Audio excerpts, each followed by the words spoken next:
कक्षा 9वीं के दूसरे अध्याय ल्हासा की ओर को लेकर आइए इसका हम अध्ययन करते हैं।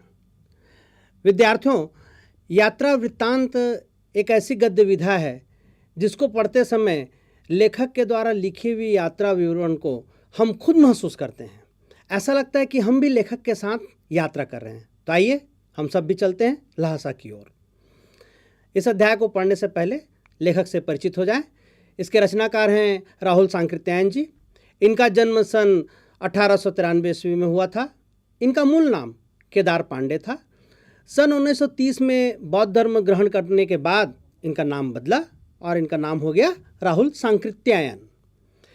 पाली, प्राकृत, अभ्रंश, तिब्बती, चीनी, जापानी, रूसी सहित अनेक भाषाओं के ये जानकार थे।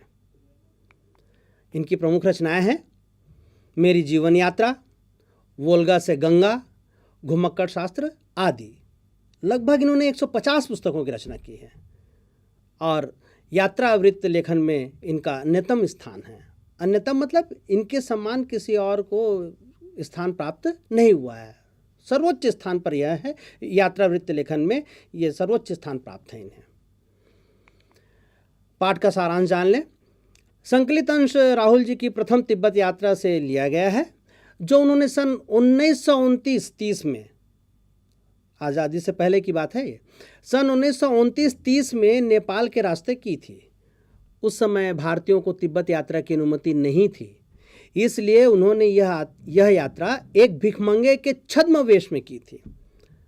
विद्यार्थियों, छद्म वेश मतलब होता है व्यक्ति जब अपने आप को छिपाने के लिए कुछ दिखावटी वेशभूषा धारण कर लेता है, उसे कहते हैं छद्म वेश। इसमें तिब्बत की राजधानी ल्हासा की ओर जाने वाले दुर्गम रास्तों का वर्णन उन्होंने बहुत ही रोचक शैली में किया है। इस यात्रा वृत्तांत से हमें उस समय के तिब्बती समाज के बारे में भी जानकारी मिलती है। नेपाल से तिब्बत का रास्ता पहले पुराना यह था, भारत से नेपाल जाया जाता था, वहाँ के काठमांडू से फिर तिब्बत के ल्हासा की ओर जाते थे। पुराना रास्ता था, अब दूसरे रास्ते बन गए हैं, उसके द्वारा भी ल्हासा तक पहुंचा जा सकता है। तो ये पुराने रास्ते से ही जो नेपाल से होकर जाता था, इसी रास्ते का इन्होंने उपयोग किया था। आइए ल्हासा के बारे में पहले जान लें। ल्हासा चीन के स्वायत्त प्रांत तिब्बत की राजधानी है। स्वायत्त मतलब वहाँ का जो राजकाज व्यवस्था वगैरह है वो तिब्बत जो है वो खुद अपना देखता है, हालांकि वह चीन के कब्जे में है। ल्हासा का अर्थ है देवताओं के रहने का स्थान। ल्हासा शहर का इतिहास पुराना है और वह धार्मिक व सांस्कृतिक वातावरण से परिपूर्ण है। शहरी इलाके में बड़ा मठ, पाखो सड़क और पोताला महल और अन्य रमणीक स्थल देखने को मिलते हैं। तिब्बती बौद्ध धर्म के अनुयायियों के लिए दिल में ल्हासा पवित्र शहर है। इसी ल्हासा की यात्रा लेखक कर रहे हैं। आइए इस अध्याय को हम पढ़ते हैं। वह नेपाल से तिब्बत जाने का मुख्य रास्ता है। फरी कलिम्पोंग का रास्ता जब नहीं खुला था तो नेपाल ही नहीं, हिंदुस्तान की भी चीज़ें इसी रास्ते तिब्बत जाया करते थे। जिस रास्ते से लेखक जा रहे थे उसी रास्ते से ये व्यापारी मार्ग के रूप में भी प्रयोग होता था। हिंदुस्तान से कोई भी चीज़ जाती थी तो उसी रास्ते से होकर जाया करती थी तिब्बत तक। रास्ते में फौजी किले भी पड़ते हैं। यह व्यापारी की नहीं, सैनिक रास्ता भी था। सेना भी आया जाया करती थी, इसलिए जगह जगह फौजी चौकियाँ और किले बने हुए हैं, जिनमें कभी चीनी पलटन रहा करती थी। चीनी सैनिक टुकड़ियाँ यहाँ रहा करती थी। आजकल बहुत से फौजी मकान गिर चुके हैं, चूँकि अब चीनी पलटन रहती नहीं है और पहले जैसी स्थिति रही नहीं, तो धीरे धीरे जब कोई भी स्थान पर नहीं रहा जाता तो वो स्थान क्या है, भग्न होने लगता है, टूटने लगता है और उजाड़ वीरान सा हो जाता है। चीनी किले हैं वो अधिकांश रूप से वीरान उजाड़ हो गए हैं, किंतु दुर्ग के किसी भाग में जहाँ किसानों ने अपना बसेरा बना लिया है वहाँ कुछ आबाद दिखाई पड़ते हैं। पूरी तरह से ये निर्जन नहीं है, क्योंकि किसानों को एक अच्छा भला रहने का स्थान मिल गया, उनकी थोड़ी सी मरम्मत कर ली होगी और रहने के योग्य बना लिया, तो इसलिए दुर्ग के कुछ हिस्से, किले के कुछ हिस्से आबाद दिखाई देते हैं। तिब्बत की संस्कृति के बारे में भी लेखक ने इसमें बताया है। ऐसा ही एक परित्यक्त चीनी किला था। परित्यक्त मतलब जिसे छोड़ दिया गया है, त्याग दिया गया है। लेखक और उसके साथी वहाँ चाय पीने के लिए ठहरे हुए थे। तिब्बत के यात्रियों के लिए बहुत सी तकलीफ़ें भी हैं और कुछ आराम की बातें भी हैं। तकलीफ ही तकलीफ नहीं है, कुछ सुविधाएं भी हैं। कैसे? जैसे वहाँ जाति पाति छुआछूत का सवाल ही नहीं है, और न ही औरतें पर्दा ही करती हैं। औरतें पराये पुरुषों के सामने आने में झिझकती नहीं थीं। तिब्बत संस्कृति की एक झलक दिखाई है लेखक ने इसमें। और तिब्बती औरतें हैं वो पर्दा नहीं करती, इसके कारण से क्या होता है कि अपरिचित व्यक्ति आते हैं तो उनके लिए चाय भी बना देती है वो। आप बिल्कुल घर के भीतर चले जा सकते हैं, चाहे आप बिल्कुल अपरिचित हों, तब भी घर की बहू या सासू को अपनी झोली में से चाय दे सकते हैं चाय बनाने के लिए। वह आपके लिए उसे पका देगी। मक्खन और सोडा नमक दे दीजिए, वह चाय चोंगी में कूटकर उसे दूध वाली चाय के रंग की बना के मिट्टी के टोटीदार बर्तन, जिसे वहाँ खोटी कहा जाता है, में रख के आपको दे देगी। लेखक ये बता रहे हैं। मतलब कोई भी औरत है वो चाय बनवाने के लिए आपको संकोच करने की जरूरत नहीं, बस चाय पत्ती दे दीजिए। उधर जो चाय बनती है उसमें नमक और सोडा का भी उपयोग किया जाता है, मक्खन का उपयोग किया जाता है, ताकि गर्मी में होंठ इत्यादि न फटे। तो वहाँ इस प्रकार के चाय बनती है, तो आप चाय पत्ती भर दे दीजिए और जो सामग्री आप डलवानी है वो दे दीजिए, तो वो चाय पका के दे देंगे आपको। मना नहीं करते हैं। यदि बैठक की जगह चूल्हे से दूर है जहाँ पर चाय पकाई जा रही है, और यदि किसी को ये डर लगता है कि सारा मक्खन आपकी चाय में नहीं पड़ेगा, कुछ उन लोग अपने पास रख लेंगे, तो यदि ऐसा आपको ऐसी आशंका है तो आप क्या कर सकते हैं, आप खुद जाकर चोंगी में चाय मथ कर ला सकते हैं, जितना मक्खन डालना हो। चाय का रंग तैयार हो जाने पर फिर नमक मक्खन डालने की ज़रूरत होती है, फिर से नमक मक्खन उसमें आप डाल सकते हैं। इस तरह से यदि आपको संदेह आशंका होती है तो आप अपने हाथ से भी मक्खन इत्यादि उसमें मथ के ला सकते हैं, वो बुरा नहीं मानते हैं। इतनी उदारता है उनमें। देखिए, ठहरने की जगह अब आगे जा रहे हैं तो कैसे, कहाँ रुकें, क्या करें। तो परित्यक्त चीनी किले से जब हम ये आगे चलने लगे तो एक आदमी राहदारी मांगने आया। राहदारी मतलब एक प्रकार से जो उन्होंने एक मजिस्ट्रेट जैसे व्यक्ति थे, उससे उन्होंने एक जो यात्रा अनुज्ञा पत्र, मतलब यात्रा करने के लिए एक अनुमति पत्र बनवा लिया था, और वो मांगने के लिए आया एक व्यक्ति। भाई आपके पास अनुमति पत्र है कि नहीं है, क्योंकि तिब्बत वाले व्यक्ति, तिब्बत में रहने वाले लोग ये चाहते थे कि बाहरी व्यक्ति, दूसरे देश का व्यक्ति उनके यहाँ ज़्यादा न आए, ताकि उनकी संस्कृति ज्यों की त्यों बनी रहे। तो अनुमति लेनी पड़ती थी। और यदि मान लीजिए आप बिना बताए, आप बिना अनुमति किस प्रकार से आप प्रवेश कर गए हैं तिब्बत में, तो आपको गिरफ्तार भी किया जा सकता था। तो इसलिए अनुमति पत्र अपने मंगोल दोस्त की सहायता से उन्होंने अनुमति पत्र बना ली थी। तो वो अपने साथी सुमति है, उसके साथ वो अनुमति पत्र लेकर आए थे। वो अनुमति पत्र उन्होंने दे दिया।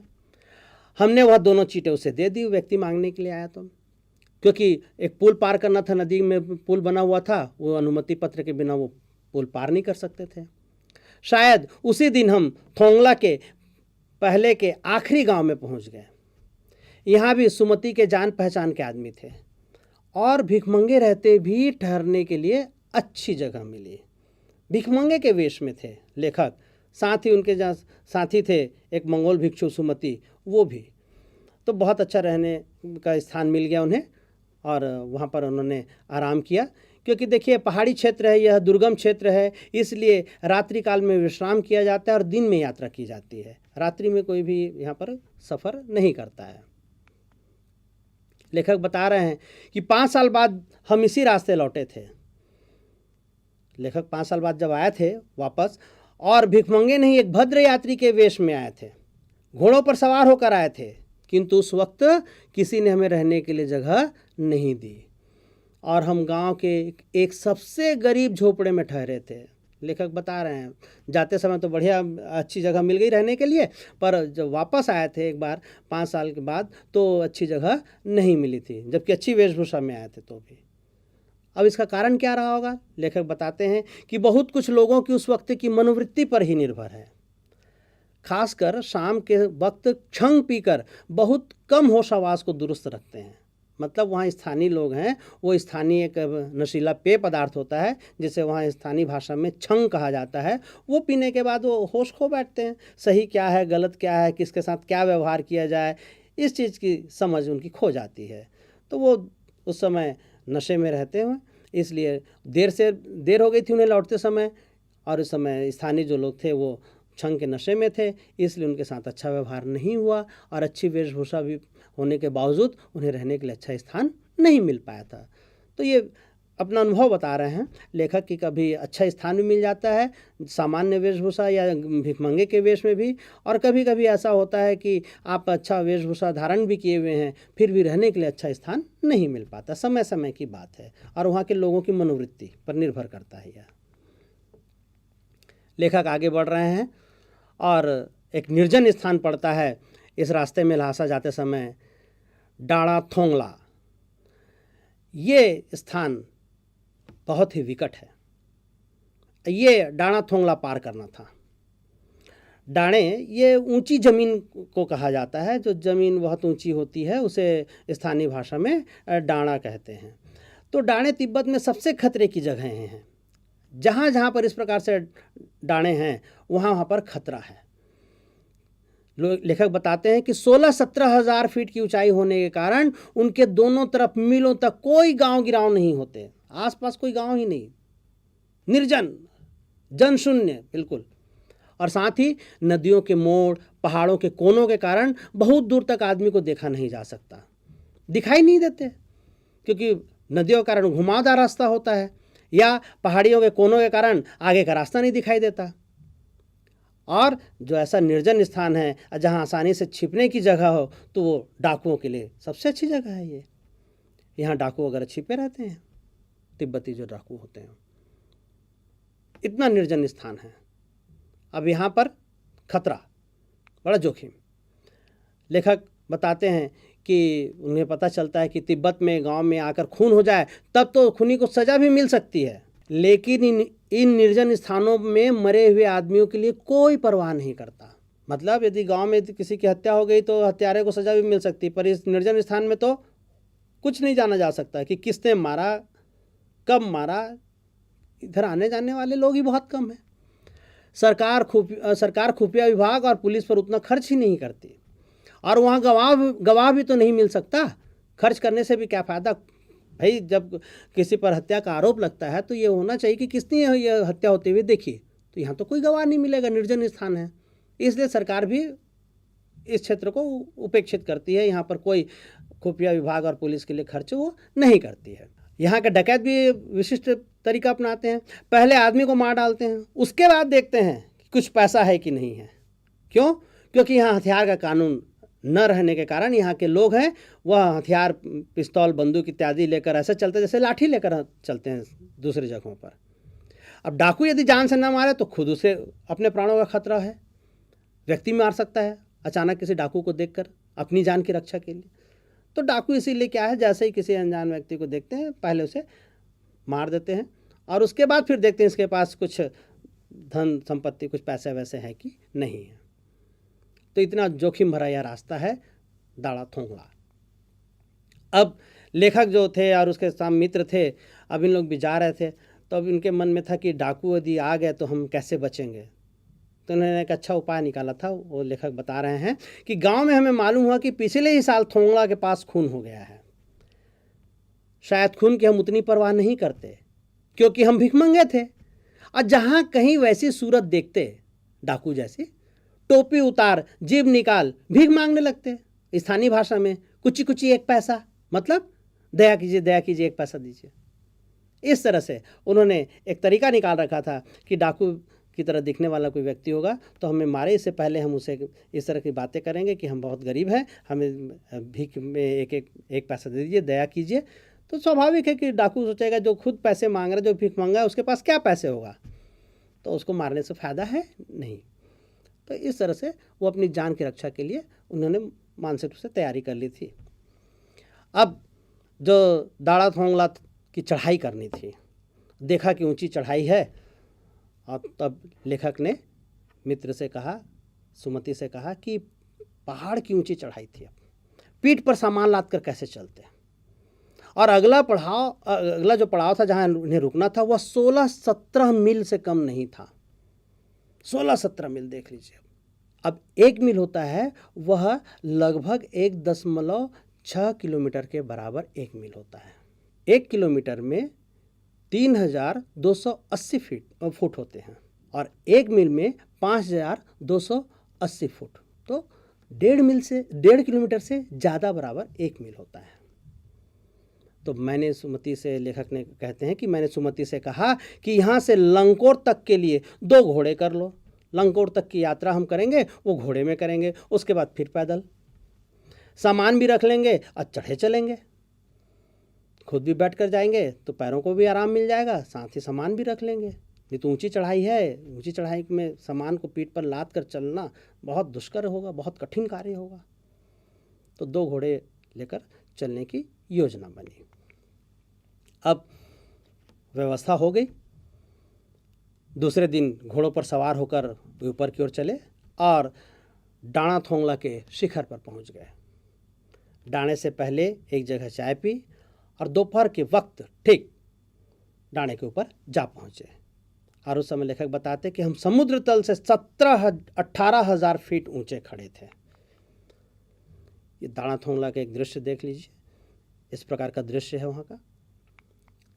अब और भी आसपास का दृश्य किस प्रकार से दिखाई देता है, डाणाथोंगला का दृश्य उसका लेखक ने वर्णन किया है कि हमारे दक्षिण तरफ पूर्व से पश्चिम की ओर हिमालय के हजारों श्वेत शिखर चले गए थे।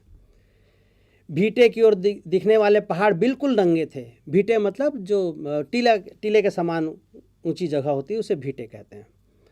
तो भीटे की ओर दिखने वाले पहाड़ बिल्कुल नंगे थे, न वहाँ बर्फ की सफ़ेदी थी न किसी तरफ की हरियाली। उत्तर की तरफ बहुत कम बर्फ वाली चोटियाँ दिखाई पड़ती थी। चित्र में भी आपको स्पष्ट दिखाई दे रहा होगा। एक तरफ देखिए आप श्वेत शिखर हिमालय के बिल्कुल नंगे पहाड़, जहाँ पर कि नंगे पहाड़ लेखक ने इसलिए इस विशेषण का प्रयोग किया है क्योंकि न उसमें बर्फ़ है न हरियाली, और फिर कम बर्फ वाली चोटियाँ भी दिखाई देती हैं। ये डाणाथोंगला के आसपास का दृश्य है। और उसी डाणाथोंगला में सर्वोच्च स्थान पर डाणे के देवता का स्थान था, जो पत्थरों के ढेर, जानवरों की सींगों और रंग बिरंगे कपड़ों की झंडियों से सजा हुआ था। लोग यहाँ पर पहुँचते हैं तो यहाँ पर डाणाथोंगले के इस देवता को प्रणाम करते हैं, पूजा अर्चना करते हैं ताकि उनकी यात्रा सकुशल हो सके। आइए अब तक हमने जितना अंश पढ़ा उससे कुछ प्रश्नों के बारे में और उसके उत्तर के बारे में जान लें। विद्यार्थियों, सबसे पहला प्रश्न आपके लिए कि भिखमंगे के वेश में होने के बावजूद लेखक को ठहरने के लिए उचित स्थान मिला और दूसरी यात्रा के समय भद्र वेश में होने पर भी उन्हें उचित स्थान नहीं मिला, क्यों? इसका उत्तर इस प्रकार से होगा कि पहली बार लेखक भिखमंगे के वेश में थे, फिर भी लेखक को ठहरने का उचित स्थान मिला था, पर 5 साल बाद बहुत कुछ बदल गया था। भद्र वेश में होने पर भी उन्हें उचित स्थान नहीं मिला। उन्हें बस्ती के सबसे गरीब झोपड़ी में रुकना पड़ा। यह सब उस समय के लोगों की मनोवृत्ति में बदलाव के कारण ही हुआ होगा। क्यों? क्योंकि वहाँ के लोग शाम होते ही छंग पीकर होश खो देते थे। मैंने पहले बताया कि जब नशीला पदार्थ पी लेते हैं तो किसके साथ क्या व्यवहार किया जाए इसकी समझ खत्म हो जाती थी। इसीलिए लेखक को वापसी के समय अच्छा स्थान नहीं मिला था। अगला प्रश्न देखें। उस समय तिब्बत में हथियार का कानून न रहने के कारण यात्रियों को किस प्रकार का भय बना रहता था? इसका उत्तर इस प्रकार होगा। उस समय तिब्बत के पहाड़ों की यात्रा असुरक्षित थी। लोगों को डाकुओं का भय बना रहता था। वहाँ हथियार का कानून न होने पर लोग बिना किसी भय के बंदूक लिए फिरते थे। डाकू पहले लोगों को मार देते और फिर देखते कि उनके पास पैसा है या नहीं। वहाँ के स्थानीय लोग वो भी हथियार लेकर घूमते थे। तो जो दूसरे देशों से या जो इस तरह के यात्री होते थे उनके मन में भय बना रहता था। ये हम पहला भाग ल्हासा की ओर का यहीं संपन्न होता है।